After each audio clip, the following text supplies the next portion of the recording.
attention to the same things that the ones on the outside world are doing. And it sometimes draws them back from what they have learned. You see, it's a strong, important thing about children. There are our canaries. Now, anybody know about coal miners? Back in the days when they used to use mines instead of strip mining, they used to use canaries to tell them if there was danger in the mines, if the methane gas had built up, because canaries were very susceptible to the toxic gases in those mines. So when the miners knew that they needed some kind of warning system, they decided to bring down canaries into the mines.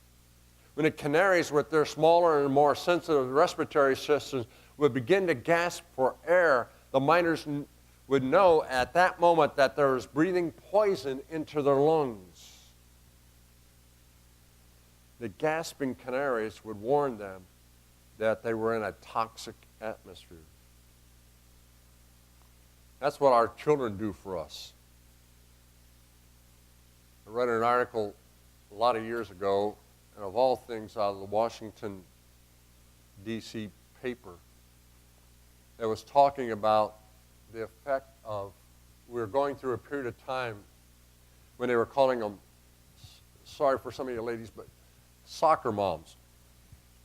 They were picking their kids up from school, rushing them down to the fast food place or stopping by the gas station that served food in it as well as pumping gas and getting their food and rushing them off down the road to soccer practice, baseball practice, dance recitals, and so on and so on and so on. It wasn't so bad, but there was no sitting down at the table as a family. Not watching mom put together, or dad put together a meal. And sitting down and having a sharing time, a talking time. And as a result, parents weren't getting that back and forth that was needed to know what was going on in their children's lives. One of the things we did at our table for many years was pray around the table.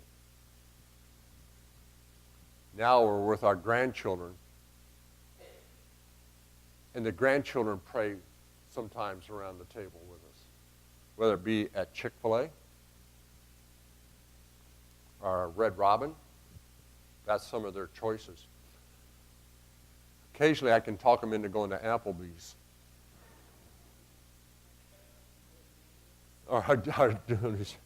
Well, these back here, Dooney's.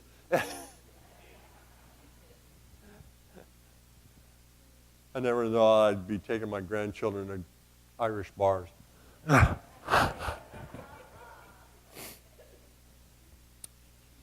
But in any case, you know, actually our daughter's daughters, it's always a game. They started doing this. Last one up has to pray. Whoever thought they would compete for the last one that have to pray? Just saying. But anyhow, you know, it was a place where we talked. And we'd get prayer requests from their friends at school. How's this going? How's that going? We'd ask them how they're doing with their math skills, or that was doing with this or that. They'd share with us the good things that happened sometimes, as well as the negative things that had happened. I remember one time our daughter came home, and at dinner she was crying. They thought that she had lice in her head. All it was is she didn't like her mom washing her hair, because mom would get down there and get down to the nitty-gritty stuff, you know. And she'd get cradle cap even at 10 years old because her hair was so thick. I confronted a nurse, to say the least. But we prayed about it. Children we have to have that connection because there are canaries to know what's going on in their lives. Children are getting bullied in school, and so they think the only way to solve that is find a weapon. Children are gasping for violence on the television and entertainment world. I can't believe what's being seen on television. I couldn't believe when I was in college. I was one of the old guys in college. I was a second vocation student. And I went into the lounge where the students were at. And I thought they'd be watching anything else in this world but soap operas. What an education piece.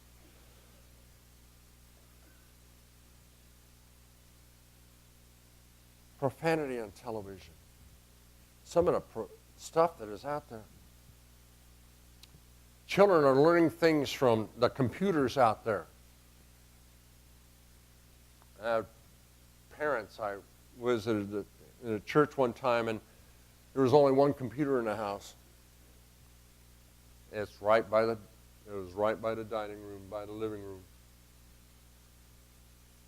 They knew everything their kids were looking at on that computer. Movies are sending all kinds of message. It's a toxic message in many ways. I can always guess how good a movie is. Ask my granddaughters.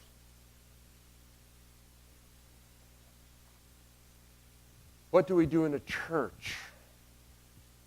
Has little to do with the real world sometimes. But we have to teach them that what we teach in the church is what is real. Today, children are gasping over our culture. How many families sit down at a meal and talk to their kids? We need to show them love. Love like no one else. My daughter wrote down one time, I couldn't believe it. She picked up a book. No, you bought it for her, or somebody bought it. She bought it. Butterfly Kisses. And we're to write in memories. And I read it one day because she had wrote some of her stuff in it. Dad, thank you for... See, I took Fridays off when I was a pastor. Betty was still working for Prudential for a while. I'd take Fridays off and it would be family day. We went on adventures together. There's discipline in the house. There's no doubt about it, but it came with love. And sometimes they even brought their friends by. I fixed them breakfast in the morning when they did the sleepover. Eggs and taters, bacon or sausage, and pancakes, all of the above. We sat down and I put it out on the dining room table. They'd get up and they'd say, "We don't eat breakfast." Somehow, nobody ate all that breakfast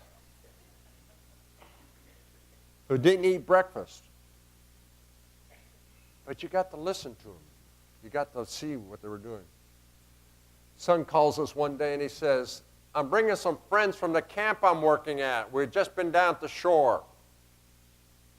I'm serving at 2 Point Circuit in those days. So I pull out of my driveway to go to the first church I'm serving. I come downstairs to put the last vestiges on my sermon. Make sure it all looks right. I'm counting heads going from the dining room to the living room, sleeping from place to place. There's hardly a piece of carpet showing. I count 16 kids. We pull out of the driveway. There's 2 more sleeping on the front porch.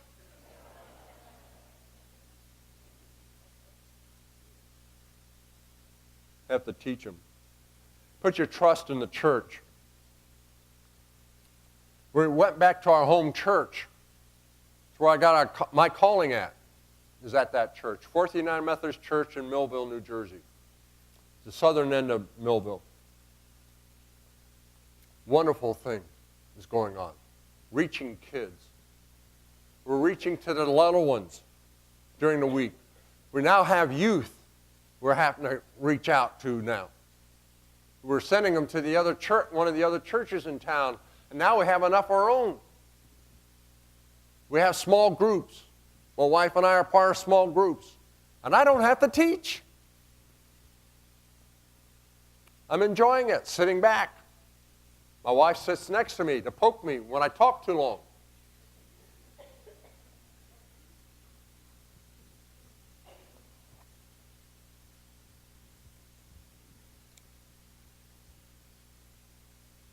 Child was in a church. Lived in a single parent family. Mom had to work. She couldn't help it. It was the only way to bring in enough income for them to pay the bills and feed the family. She couldn't always be home. So that little boy found out about a youth group down at the church. Practically lived out of the church, practically lived with the pastor's family.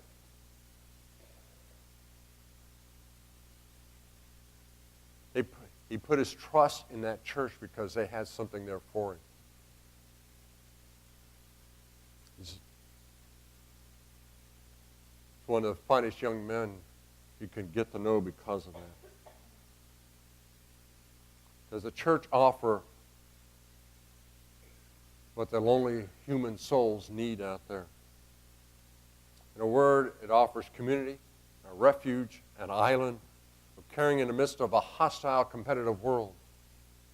In a society that segregates old from young, the rich from the poor, the successful from the struggling, the church represents the one place where the barriers fall. We all stand equally in the face of God. It promises to be the one place in society where gain does not have to mean your loss. That we can meet people as brothers and sisters, not as buyers and sellers. It comes from Harold Kirshner in his book, Who Needs God?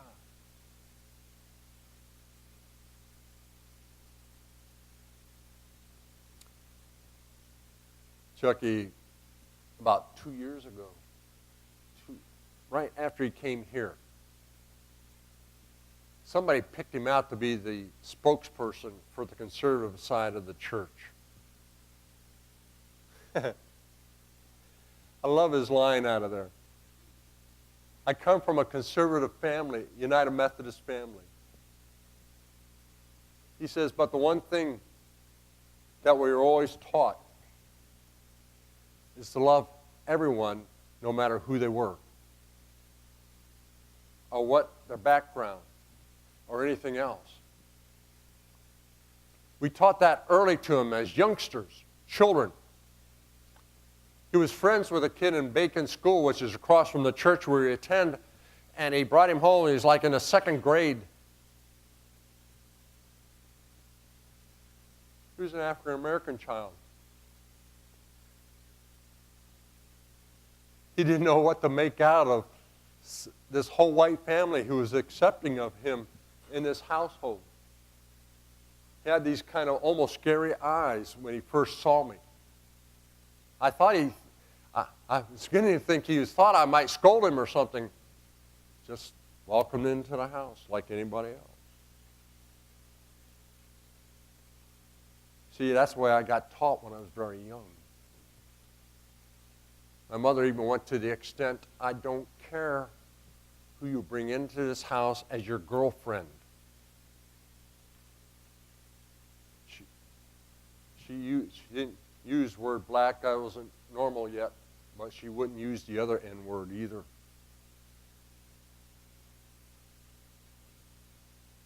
She would never call a Puerto Rican or a Latino a spick. She would never call an Italian a wop.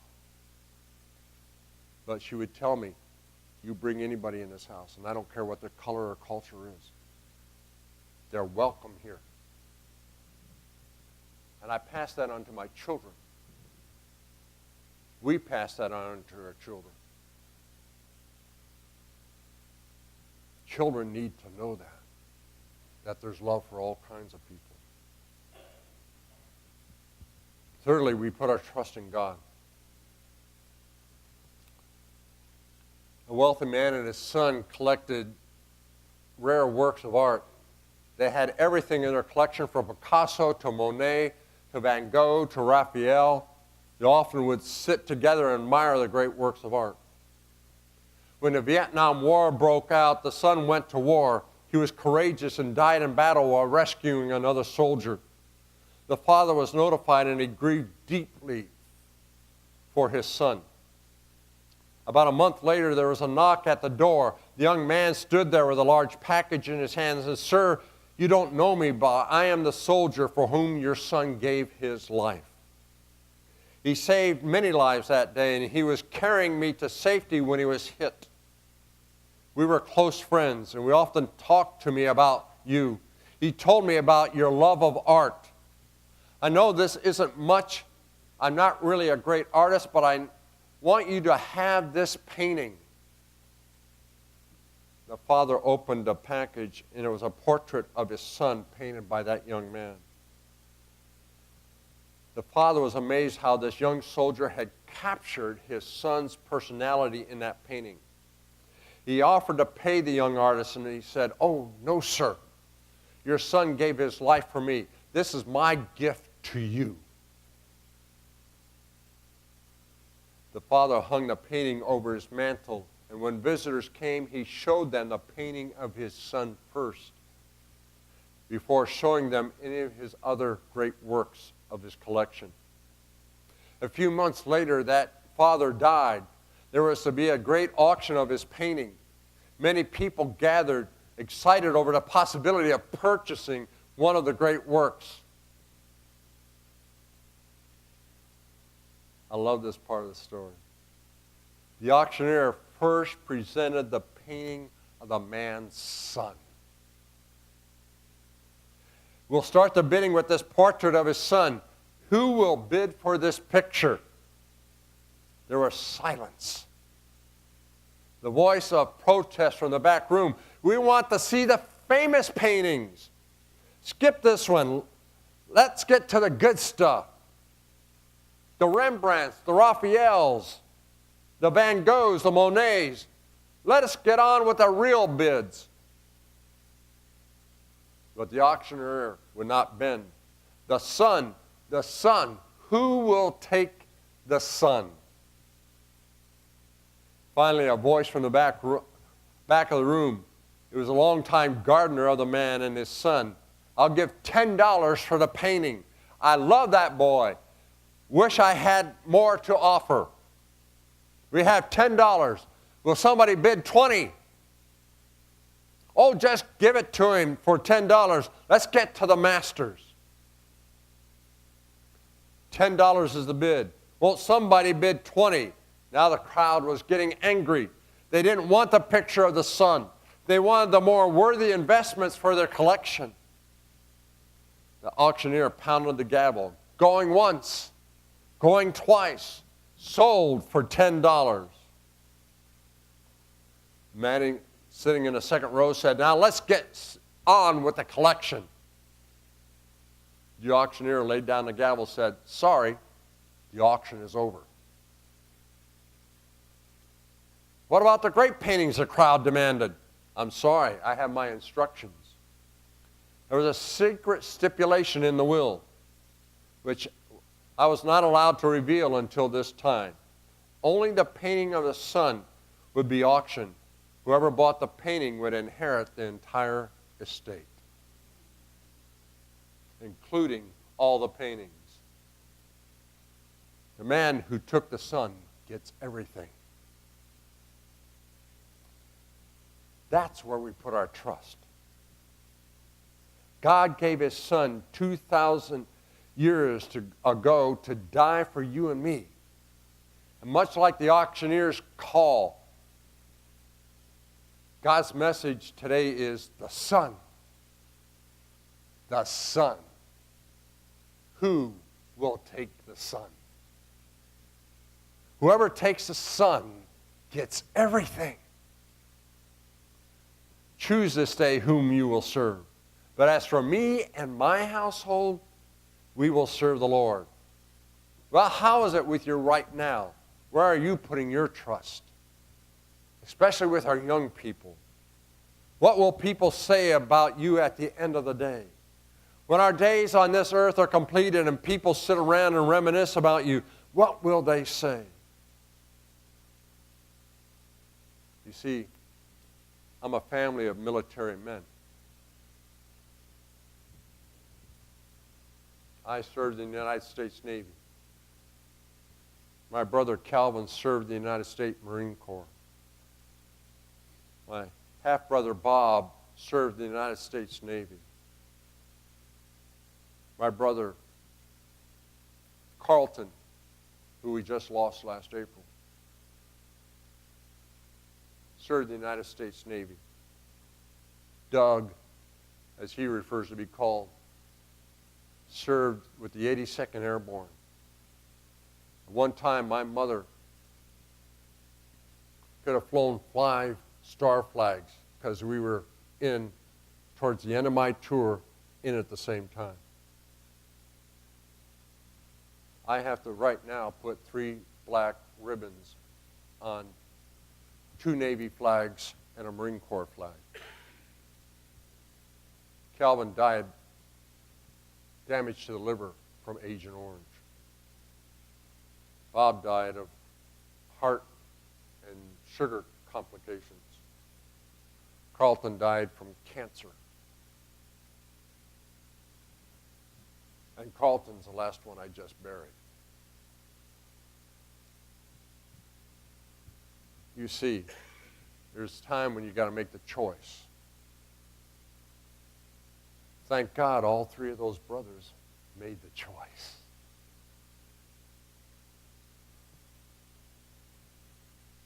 They're all part not only of a history of the military, but now have shared in the inheritance. Doug has made the choice. The 3 sisters have made the choice. They trust in God. Will you be remembered as one who knew to trust the right things? Are you teaching your children to trust, and grandchildren? I'm a grandparent. It's my responsibility to teach this young man and his sister and brother to trust in the right things, and his 2 cousins to trust in the right things. It's our responsibility to trust in the right things. That's what to think about. Who will you serve this day? As for me and my house, we will serve the Lord. Amen.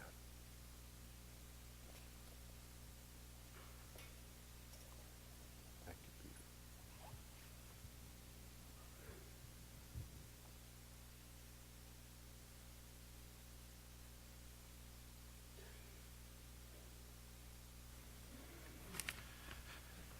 Pastor Chuck, thank you for not only the message, but the stories as well, and how they've touched us this morning. Let us close our service with the singing of hymn number 361. Will you please rise?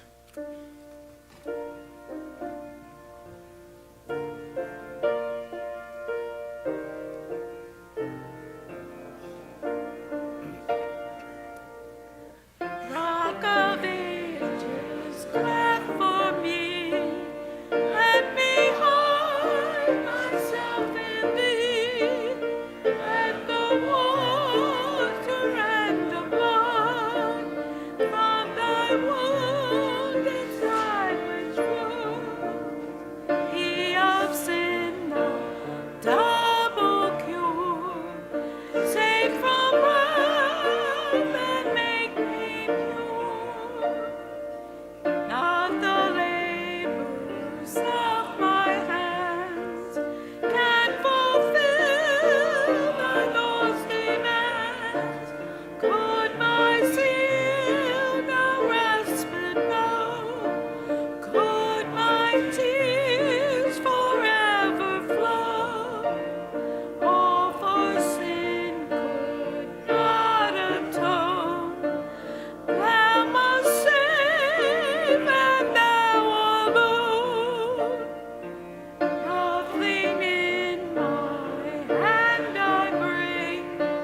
simply to the cross I cling.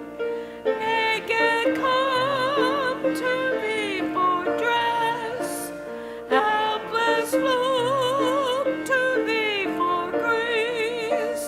Thou art to the fountain flood, wash me Savior, or I die.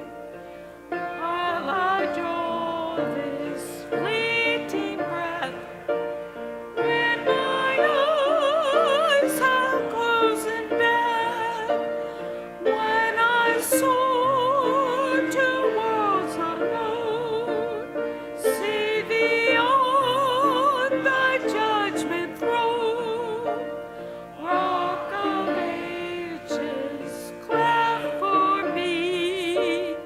Let me hide myself in thee.